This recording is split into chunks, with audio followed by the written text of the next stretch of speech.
আসসালামু আলাইকুম ওয়া রাহমাতুল্লাহি ওয়া বারাকাতুহু। দাদা ফকির চান পেজ থেকে আপনাদেরকে স্বাগত জানাচ্ছি।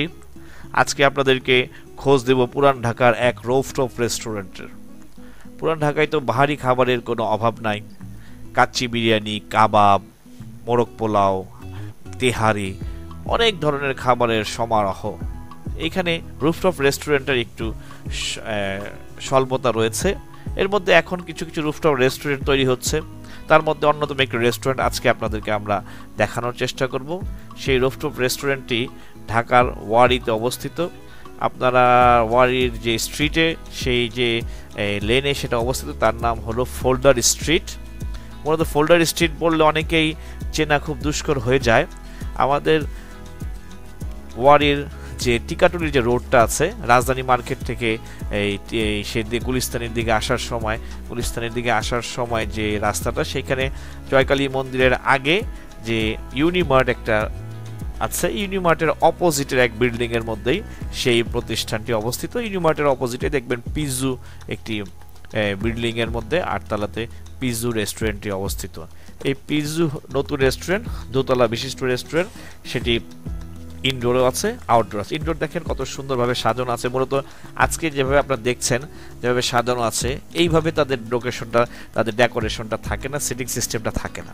সম্ভবত আজকে তাদের কোনো পার্টি আছে, এর জন্য তাদের পার্টির লোকজনদের জন্য আজকে এইভাবে সবগুলো সিট একত্রিত করা আছে।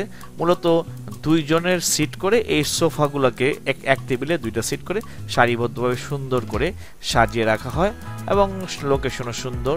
এবং দেখেন এটার মোটামুটি ছোট হলেও পরিপাটিভাবে সাজানো আছে। দেয়ালে সুন্দর সুন্দর পেইন্টিংস আছে। ওই কর্নারে একটা বাচ্চাদের প্লে জোন আছে। হ্যাঁ, ফ্যামিলি নিয়ে স্পেন্ড করা যায়। এটা হলো তাদের ইনডোর। এটাতে এসি করা আছে। এসির বাতাসও মাশাআল্লাহ ভালো এবং মোটামুটি পরিবেশটা আপনার দেখলে পছন্দ হওয়ার মতো। যে পরিবেশ, সেই পরিবেশ পছন্দ হওয়ার মতো। বাচ্চারা এখানে খেলতে পারবে। আর এর উপরে হলো আপনার রুফটপ, যেটাকে দেখানোর জন্য আমরা আসছি। যে রুফটপটা মোটামুটি পরিপাটিভাবে সাজানোই আছে। এই দেয়ালে কিছু সাদৃশ্য পাখি লাগানো আছে। মূলত একটা নীল আকাশের মধ্যে পাখিগুলো উড়ছে।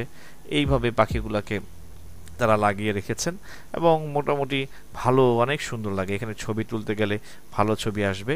হ্যাঁ, পাখিগুলো যেমন উড়ে যাচ্ছে, দেখা যাচ্ছে যে নীল আকাশের মধ্যে পাখিগুলো যাতে উড়ে যাচ্ছে। হ্যাঁ, আমরা যে সময় আসছি মোটামুটি রাত্রেবেলা। হ্যাঁ, এই পুরো রেস্টুরেন্টটি খালি হয়ে গিয়েছে। এখানে একটা বার্থডে জোন আছে, রুফটপের উপরে একটা বার্থডে জোন আছে, গ্লাস দিয়ে মোড়ানো। এখানে এই 15-20 জন বসে খাওয়া যায়। এখানে এই বার্থডে জোন। সম্ভবত আজকে একটা পার্টি হয়েছে এখানে। হ্যাঁ, এইখানে আপনার এসি করা আছে। এই বার্থডে জন মানুষ বুকিং দিতে পারে। এবং এই পুরাটা যে রুফটপ, এই যে এখানে আপনার ঘাসের উপরে, আর্টিফিশিয়াল ঘাসের উপরে চেয়ারগুলো সাজানো থাকে।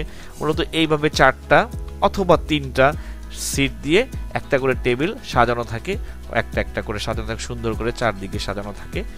এখানে একটা ফোয়ারাও আছে। এই ফোয়ারা যখন পানি থাকে দেখতে খুব সুন্দর লাগে। এবং এই রেস্টুরেন্টটার ভিউটা হলো যে আপনি যখন রাতে বা দিনে যখনই বসবেন, রোড সাইড ভিউ আছে। সেখান থেকে আপনার ফ্লাইওভারে যে গাড়িগুলো যাচ্ছে রাতের বেলা, আলো খুব সুন্দর দেখা যায়। হ্যাঁ, অনেক সুন্দর দেখা যায়। এবং আজকে এখানে তাদের পার্টি ছিল, তো এই জন্য সবগুলা টেবিল একসাথে করা আছে। রুফটপের আবার 2টা অংশ আছে। এখানে যেটা দেখছেন এটা একটা অংশ, এটা হলো নন স্মোকিং জোন। এখানে কেউ স্মোকিং করতে পারবে না। হ্যাঁ, এটা নন স্মোকিং জোন। এখানে ফ্যামিলি বসবে, কিন্তু এটার উপরে আরেকটা ছোট জায়গা আছে, সেখানে স্মোকিং জোন। সেখানে যে কেউ স্মোকিং করতে পারবে।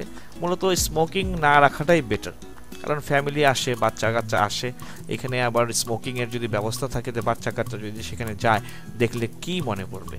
এখান দিয়ে যাওয়ার সময় সেখানে ছোট ছোট গাছ লাগানো আছে, দেখতে সুন্দর লাগে।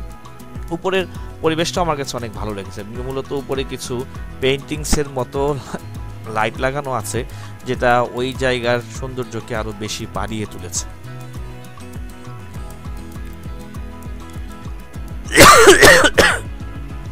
হ্যাঁ, এই যে এইখানে টেবিল থাকে।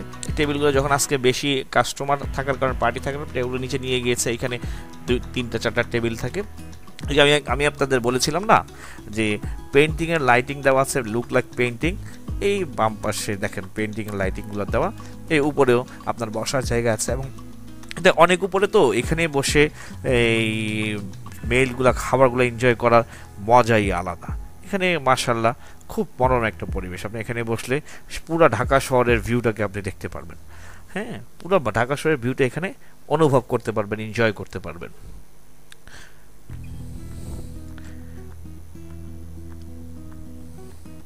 সুন্দর ভিউ দেখেন এখান থেকে, উপর থেকে দেখলে হ্যাঁ, ওই আপনার ফ্লাইওভারে গাড়ি যাচ্ছে, দেখা যাচ্ছে ফ্লাইওভার দিয়ে গাড়ি যাচ্ছে।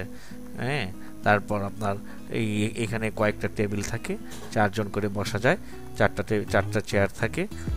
নিচে নিচে অনেকে বসতে পারে। এই দেখেন এখান থেকে কত সুন্দর ভিউ।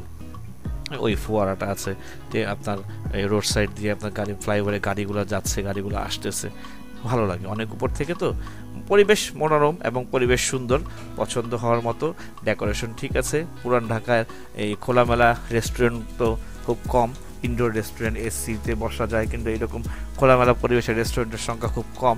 এজন্য একটু আয়তনে অন্যান্য জায়গার রেস্টুরেন্টগুলোর থেকে ছোট হলেও এই রেস্টুরেন্টটা পরিপাটি পরিপাটি। তো খাবার মানের বিষয়ে আপনাদের যেটা বলবো, খাবার মান যখন আরও বিবেচনা করা যায়, তখন একটু খাবার মানের দিক থেকে এই রেস্টুরেন্টকে আপনি 100তে 100 দেওয়ার সম্ভাবনা খুবই কম। আমি 100তে 100 দিতে পারছি না। এখানে খাবার বিভিন্ন ধরনের খাবার আছে, ফাস্ট ফুড আইটেম আছে, চাইনিজ আইটেম আছে, হ্যাঁ, আপনি সেট আইটেম আছে, যেটা সবচেয়ে কম দামে 240 টাকা আপনি সেট মেনু নিতে পারবেন। তো আমরা তো ফ্যামিলি নিয়ে আসছিলাম, আমরা সেপারেশন কিছু আইটেম নিয়েছিলাম, ফ্রাইড রাইস নিয়েছিলাম, চিকেন ফ্রাই নিয়েছিলাম, থাই স্যুপ নিয়েছিলাম, ক্যাশিওনার সালাদ নিয়েছিলাম, চিকেন কারি নিয়েছিলাম, ভেজিটেবল কারি নিয়েছিলাম।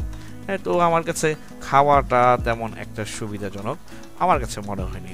তবু আপনারা আসলে আপনারা খেলেই বুঝতে পারবেন যে এখানকার খাবার মানটা কি অবস্থায় আছে।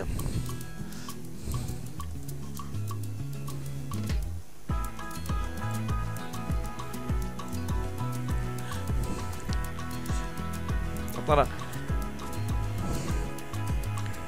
খাবার খাবার সম্বন্ধে আমার কাছে তেমন ভালো মনে হয়নি, আপনার কাছে কেমন ভালো মনে হয় আমি জানি না।